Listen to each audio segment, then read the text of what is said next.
Winston Churchill and others described an iron curtain coming down between the East and the West. In reality, there wasn't a curtain, but there was a wall.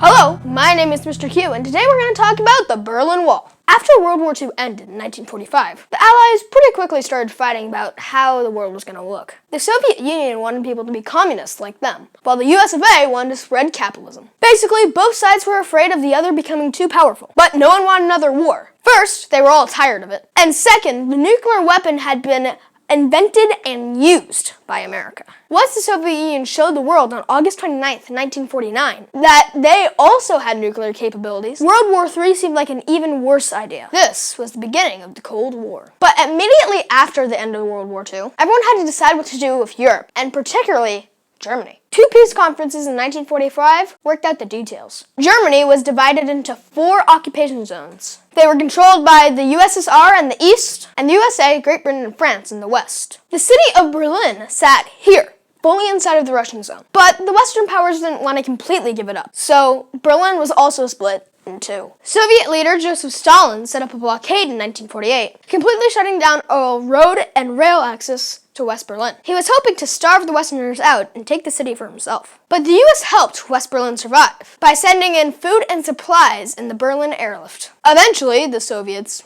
gave up. The division of Germany was made permanent in 1949. The West became an independent nation called the Federal Republic of Germany, and the East became a Soviet satellite state called the German Democratic Republic. Nobody really liked this compromise, but things stayed relatively peaceful for the next 10 years. During this time, people could move freely between the East and the West, and lots of young professional people decided that they'd rather live in the richer, freer West. This was known as a brain drain, and it meant the East were losing people that they needed. It's estimated that 2.5 million people moved west, and it got so bad that the East was losing 1,000 people per day by the 1960s. In 1961, Soviet Premier Nikita Khrushchev allowed the East Germans to close the border. In Berlin, soldiers and volunteers put up barbed wire barriers overnight, leading to fear and confusion. Families were separated and people didn't know what to do. Over the next 2 weeks, a concrete wall was erected over the whole western half of the city, cutting it off from the east completely. President Kennedy didn't like it, but he said that the wall was a lot better than a war. He also said that democracy isn't perfect,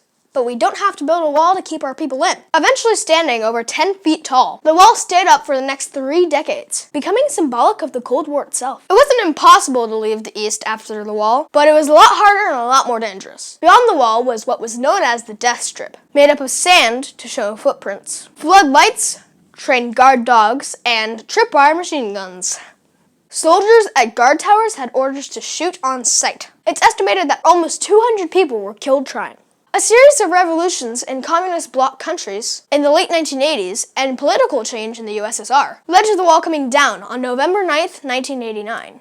East German officials announced that restrictions on travel would be relaxed. They meant over time. However, Berliners took them at their word. 2 million of them turned up in the streets. Young soldiers didn't know what to do. There were too many people to shoot. Luckily, they didn't try, and people were allowed to pour through the gates, many of them for the first time in their lives. There was a big party atmosphere, and it was all shown on TV. People brought hammers to start chipping away at the wall, and the entire thing was eventually torn down. Germany was officially reunified on October 3rd, 1990, which in some ways was the end of a conflict that began all the way back in September 1939. Remember to like, share, subscribe, and hit that notification button if you want to be the first to see our new videos. Anyways, my name is Mr. Q, and I gotta go.